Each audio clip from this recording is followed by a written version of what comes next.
आमचा हक्क मागण्याचा, आमच्या लहान लहान लेकरांना 18 वर्षाच्या वरच्या लेकरांना 9 युवकांना चिंगरून टाकलं, मारलं, त्या दिल्ली पोलिसचा निषेध करण्यासाठी आज या महात्मा फुले चौकात उभे आहोत। मी समाजभूषण गयाताई कोकरे आज आवाहन करते की जे तुम्ही तिथं बदला घेतला, आज नांदेडमध्ये आम्ही तुमचा बदला घेऊ। कारण तुम्ही अगोदर आम्हाला पोलीस पुढे करता आणि आमचा न्याय हक्काला तुम्ही दंडेशाही नव्हता, पण भारताला संविधान डॉक्टर बाबासाहेब आंबेडकरांनी दिलेलं आहे, त्या संविधानाचा वापर झाला पाहिजे। अरे शेर कितना भी बुड्ढा हो गया तो घास नहीं खाता, हे तुम्ही लक्षात ठेवलं पाहिजे।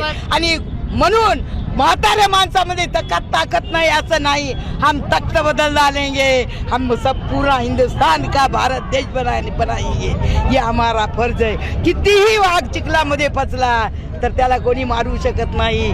आणि तुम्ही बावरे हो, अरे मोदी तुला काय लेकरू ना बळ आणि डेगने वाजविटा काय रे तुझ्या जवळ, तुझे वगत वाजवायला तर हा मंदिरामध्ये जावी।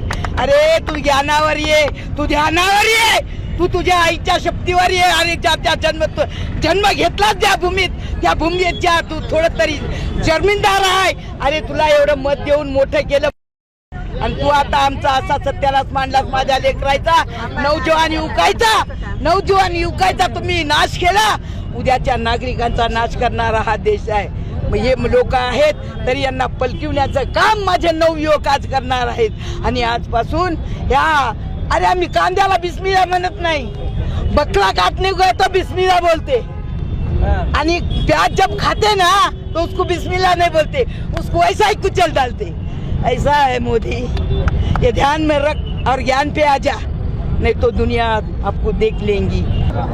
आज महाराष्ट्राचे आदरणीय बाळासाहेब आंबेडकरांनी महाराष्ट्र बंदचं आवाहन केलेलं आहे, त्या अनुषंगाने नांदेडमध्ये शिवसेना उद्धव बाळासाहेब ठाकरे पक्षाचे सर्व पदाधिकारी बंदमध्ये सक्रिय सहभाग होऊन जय भीम आणि जय शिवरायाचा नारा एकत्र करून विद्यार्थ्याच्या हितासाठी कॉक्रोच जनता पार्टीच्या समर्थनात रस्त्यावर उतरलेले। काय प्रतिसाद, कसा प्रतिसाद आहे? नांदेडमध्ये जवळपास सर्व प्रतिष्ठाने, सर्व नागरिकांनी नांदेड बंद ठेवलेले आहेत आणि संपूर्ण नांदेडकरांनी बाळासाहेब आंबेडकरांच्या आव्हानाला, शिवसेनेच्या आव्हानाला प्रतिसाद देऊन पूर्ण प्रतिष्ठान बंद ठेवलेले आहे। विद्यार्थ्यांची काय मागणी आहे? विद्यार्थ्यांची मागणी शिक्षण मंत्री धर्मेंद्र प्रधान यांनी राजीनामा द्यावा आणि या भारताचे पंतप्रधान या देशाला कलंक लागलेले आहेत, त्यांनी राजीनामा देऊन त्यांची मागणी। लाठीचार्ज केले, दिल्ली पोलिसांनी लाठीचार्ज केले विद्यार्थ्यांवर, तुम्ही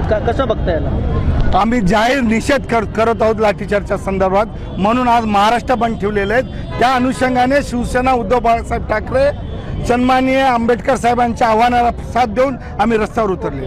दिल्लीमध्ये जंतर मंतरवरती जे शांत मार्च विद्यार्थ्यांनी काढला होता, त्या मार्चवरती मोदीच्या गुंडांनी आणि पोलिसांनी एकदम अमानुषपणे महिलांना, पुरुषांना व विद्यार्थ्यांना मारहाण केलेली आहे। त्याच्यामध्ये आम्ही एका व्हिडिओमध्ये पाहिलं की एका महिलेच्या पृष्ठभागावरती पोलिसवाला दंडा मारत आहे। एवढा निर्लज्जपणा, एवढा अतिरेकपणा, का त्याच्या घरी माय नाही की बहीण नाही, की त्याच्या घरी कोणी नाही, असा निर्लज्जपणानं जर मोदी सरकार वागत असेल तर त्याचा पाय उतार केल्याशिवाय आम्ही शांत बसणार नाही। बाबासाहेब आंबेडकर आणि बाळासाहेबाचे सैनिक म्हणून आम्ही नरेंद्र मोदीचा आणि धर्मेंद्र प्रधानचा राजीनामा घेतल्याशिवाय शांत बसणार नाही। आणि ज्या पोलिसांनी आमच्यावरती बर्बरतेने हल्ला केला, त्याच्यामुळे आम्ही शाळेमध्ये थोडी बी लाज असेल तर पोलीस त्याचे हात, गृहमंत्र्यांनी सुद्धा राजीनामा दिला पाहिजे।